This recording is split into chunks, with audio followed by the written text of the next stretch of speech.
Welcome to Good Questions, Psalm chapter 5 remake, King James Version.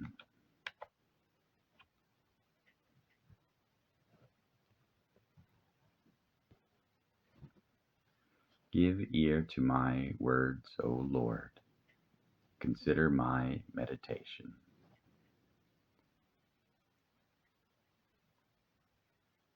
Pause. What qualifies meditation?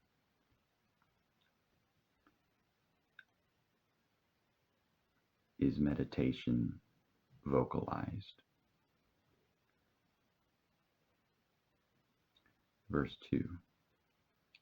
Hearken unto the voice of my cry, my King and my God. For unto thee will I pray. Pause. When the author refers to my King and my God, are these one or two?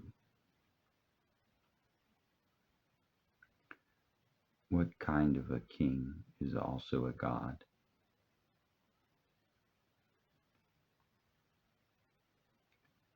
Verse 3. My voice shalt thou hear in the morning, O Lord. In the morning will I direct my prayer unto thee, and will look up. Pause. Why will the author look up? Is there something special about looking up? When the author says he will direct his prayer and then indicates he will look up, does that indicate that God is seated up? What is significant about the morning?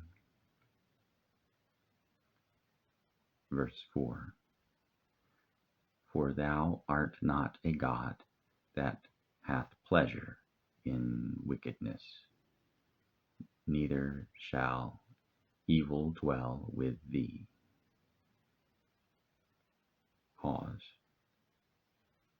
What does the author mean when he indicates that God hath not pleasure in wickedness? What qualifies as wickedness?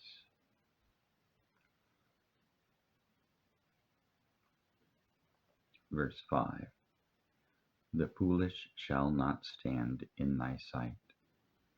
Thou hatest all workers of iniquity. Pause. What characterizes the foolish?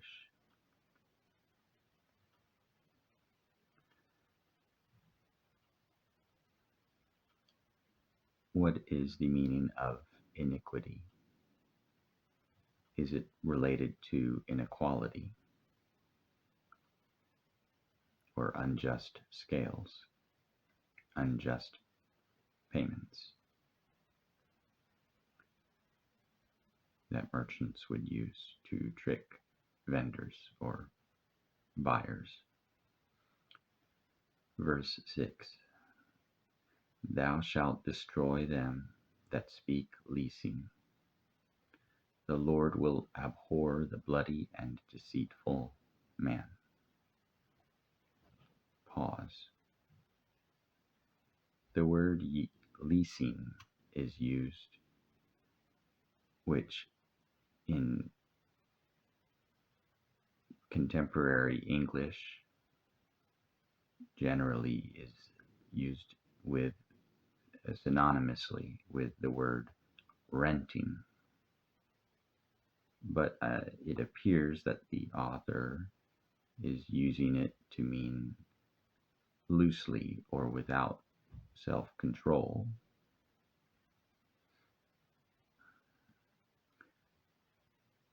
So our we to live our lives freely, loosely, and in what sense?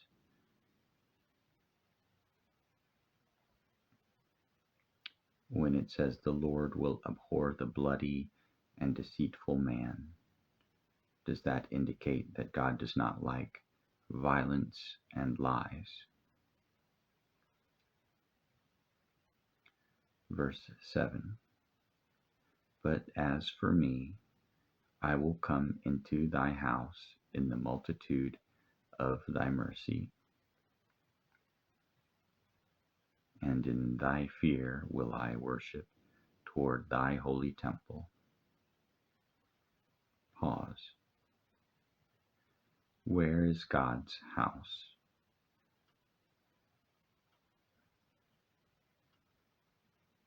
What does it mean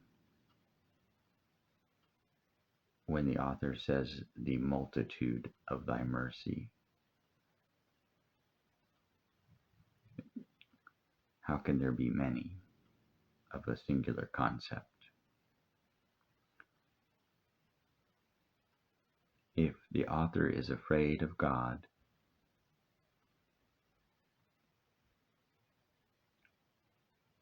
what kind of worship does he offer to God? What is that feeling? That feeling of worship.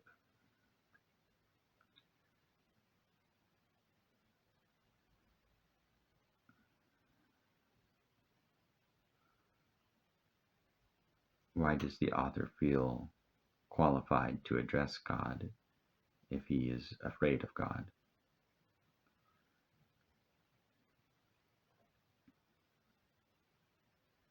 Where is this holy temple?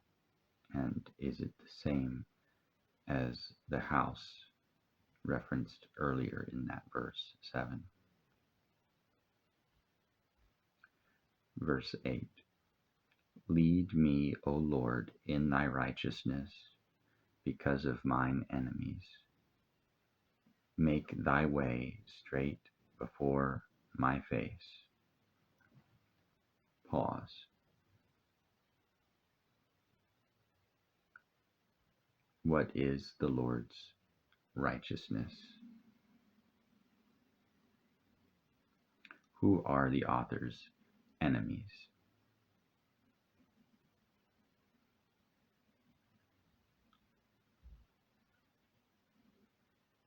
What does it mean by make my way or make thy way straight before my face? What is God's way? Verse 9. For there is no faithfulness in their mouth. Their inward part is very wickedness. Their throat is an open sepulchre. They flatter with their tongue. Pause. To whom is the author referring when he says there is no faithfulness in their mouth?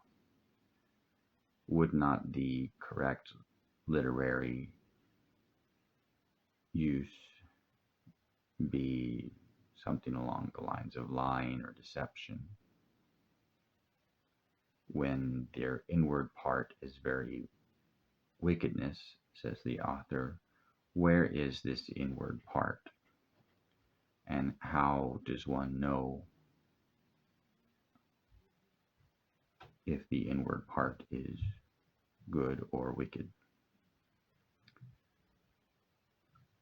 When the author says their throat is an open sepulchre, a sepulchre, I think, is used to indicate a grave, a kind of a grave. What does that mean? What kind of speech is like a grave? Or is it mean that they're eating death? Why is flattery a negative a thing? negative thing? Is it distinct from encouragement? Destroyed. Verse 10. Destroy thou them, O God. Let them fall by their own counsels. Cast them out in the multitude of their transgressions. For they have rebelled against thee. Pause. What is significant about letting the wicked fall by their own devices? How many transgressions add up to a multitude of transgressions? Is there a point of no return in the author's eyes? How does one know that someone has rebelled against God? And what does that mean? And how is that different from rebelling against other things? Verse 11. But let all those that put their trust in thee rejoice. Let them ever shout for joy, because thou defendest them. Let them also that love thy name be joyful in thee. Pause. Who are they that put their trust in God? If they fear and they worship, when do they feel free to rejoice? Can rejoicing coexist with fear?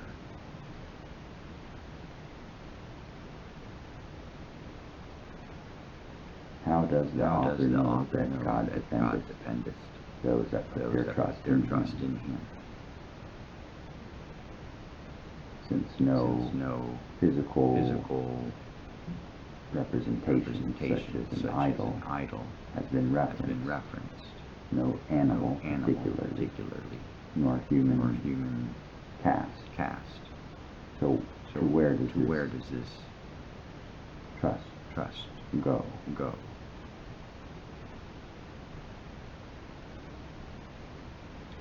What is the distinction between them that love thy name and those that put their trust in thee? What is that name? Verse 12. For thou, Lord, wilt bless the righteous.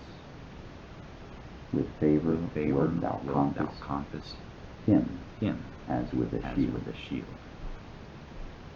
Pause. When he references the righteous in a singular fashion, is he referring to a type of man, a single person?